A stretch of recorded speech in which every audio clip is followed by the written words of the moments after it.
राहुल गांधी को सदन में वापस लाने की नहीं बल्कि इंडिया को मजबूत करने की भी दिखाई दे रही है। और देखिए, उसके बाद से राहुल गांधी की सजा पर सुप्रीम कोर्ट से जो फैसला आता है, उसके बाद से तमाम इंडिया के जो गठबंधन के जो दल हैं, उसके प्रमुख नेताओं के ट्वीट्स आए बधाई के। तो ये कहीं ना कहीं एक मायने तो रखता है कि हाँ, राहुल गांधी इनके सेंटर पॉइंट में हैं। कैसे देखते हैं आप?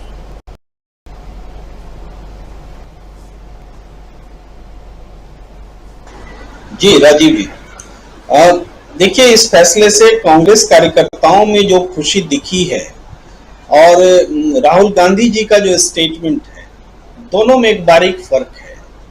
राहुल गांधी खुश नहीं दिख रहे हैं, संतुष्ट दिख रहे हैं।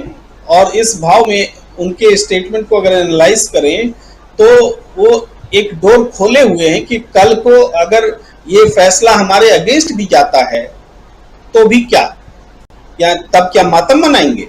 नहीं। यही पर मैं ध्यान खींचना चाहता हूं कि कांग्रेस कार्यकर्ता हो या बंधन हो, इनको इसको खुशी और गम में जिससे जोड़ने की जरूरत ही नहीं, क्योंकि ये जो फैसला है, राहुल गांधी ने कंटेंट क्या बोला, उनके कंटेंट में क्या कमी थी, वो सही था या गलत था, यही तो अदालत में देखा जा रहा है। लेकिन हम ये कह रहे हैं कि कंटेंट से का जो मैसेज है, पॉलिटिकल मैसेज, भाषा नहीं, वो कंटेंट का पॉलिटिकल मैसेज भ्रष्टाचार के खिलाफ है, भगोड़ों और भ्रष्टाचारियों को सरकारी इशारा है। और इसको बताने के लिए, इसको बोलने के लिए अगर जेल भी जाना पड़ता है तो ये गम का मौका नहीं है, तब भी का मौका है। क्योंकि इस वजह से नहीं कि उनकी भाषा खराब हो गई इसलिए वो जेल जा रहे हैं, वो भ्रष्टाचार के खिलाफ बोल रहे हैं इसलिए जेल जा रहे हैं। इस बात को अगर सैद्धांतिक तौर पर पार्टी महसूस करेगी, गठबंधन महसूस करेगी, जो मुझे लगता है राहुल गांधी महसूस करते हैं, उनके स्टेटमेंट से साफ दिखता है वो कहीं खुशी नहीं मना रहे, वो तैयार है हर चीज के लिए।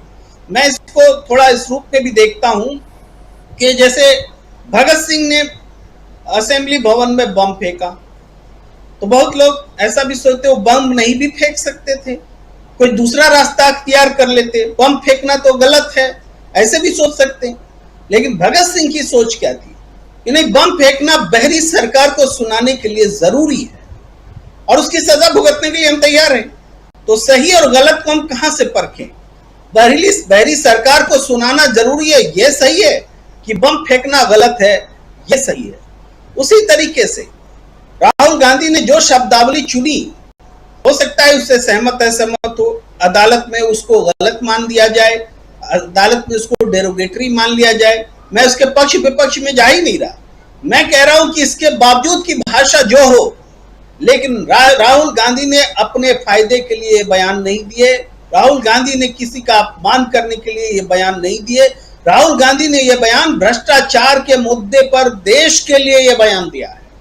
तो इसके दुष्परिणाम अगर जेल के रूप में होता है तो ये कोई बुरी बात नहीं है, गम या शोक मनाने वाली बात नहीं हो सकती। इस धरातल पर जब तक कांग्रेस खड़ी होगी तब तक ये सुप्रीम कोर्ट ने राहत दे दी, सुप्रीम कोर्ट ने आहत कर दिया, इनसे ऊपर उठना पड़ेगा। अदालत ने क्या राहत दी, क्या आहत दिया, इससे ऊपर उठना पड़ेगा। ये लड़ाई जेल जाने से बच नहीं है। मैं फिर बोलता हूं, जैसे प्रशांत भूषण जी ने माफी मांगी, प्रशांत भूषण जी ने माफी मांग ली थी, 1 रुपए का जुर्माना देना था या जेल जाना था, ऐसा था, उन्होंने माफी मांग ली थी। लेकिन अगर, क्षमा कीजिए, माफी नहीं, जुर्माना भरा था, अगर वो उन्होंने जुर्माना भरने, हम उपाध्याय जी कुछ बोलना चाह रहे, करेक्ट करना चाह रहे, आप कर लीजिए प्लीज। अमलेंदु जी कुछ बोलना चाह रहे, अमलेंदु जी मुझे करेक्ट करना चाह रहे हैं प्लीज। नहीं, मैं कह रहा हूं जुर्माना भी नहीं दिया था। ठीक है, मैं अपने आप को करेक्ट करता हूं। प्रशांत भूषण जी का जो मामला था तो वो जेल में थे, मुझे लगता है कि अगर वो जेल उनको जाना भी पड़ता तो वो उनका कॉज कमजोर नहीं होता।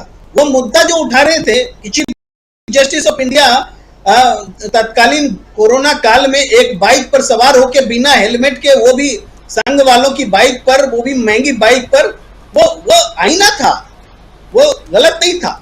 हमें सही बात सही परिप्रेक्ष्य में बोलनी पड़ेगी। इसके लिए जेल जाना पड़ सकता है, अदालत की कसौटी पर हम गलत हो सकते हैं, लेकिन नेतृत्वकर्ता सिस्टम को ठीक करने के लिए खड़ा होता है। अदालतें तो बनी बनाई व्यवस्था के हिसाब से चलती है, नेतृत्व तो हमेशा व्यवस्था बनाता है। तो इस हिसाब से हम देखें तो राहुल गांधी ने जो रास्ता चुना है वो रास्ता बिल्कुल सत्य का मार्ग है, इसलिए वो सत्य पर ज्यादा जोर दे रहे हैं, सही गलत पर, किसी फैसले के सही गलत पर नहीं जोर दे रहे हैं, सत्य पर जोर दे रहे हैं। वो इंडिया गठबंधन भी आज देखिए, लालू प्रसाद यादव जी के पास फैसले के बाद जाना ये बहुत बड़ा साहस का काम है। कोई भी नेता इस तरीके से एक कन्विक्टेड पर्सन के पास नहीं जाएगा इस फैसले के बाद, लेकिन वो जा रहे हैं। क्योंकि लालू यादव का कन्विक्शन एक तरफ है, लालू यादव का पॉलिटिकल करियर एक तरफ है, जिन्होंने कभी भी बीजेपी और संघ की राजनीति से समझौता नहीं किया, उनके साथ हाथ नहीं मिलाया। लालू यादव के से जुड़े हुए केस में कई लोग बच गए, बरी हो गए, उसकी अलग एक व्याख्या है, लेकिन ये नहीं बचे, नहीं बरे हुए, एक ही चारा घोटाले में 4-5 अलग अलग मामले बना करके अलग अलग अदालतों से सजाएं दी गई, ये तो घोर अन्याय हुआ है। लेकिन चूंकि फैसला है अदालत का, उंगली नहीं उठा सकते, हम बोल नहीं सकते, लेकिन हम व्याख्या तो कर सकते हैं कि एक व्यक्ति को राजनीतिक कॉम्प्रोमाइज नहीं करने के कारण में एक ही मामले को 4 अलग अलग केस में बदल करके अलग अलग अदालतों में सजा दी गई है। तो इस बात को, पॉलिटिकल बात को राहुल गांधी समझ रहे हैं, उस सजा को नहीं देख रहे हैं कि वो कन्विक्टेड है क्या।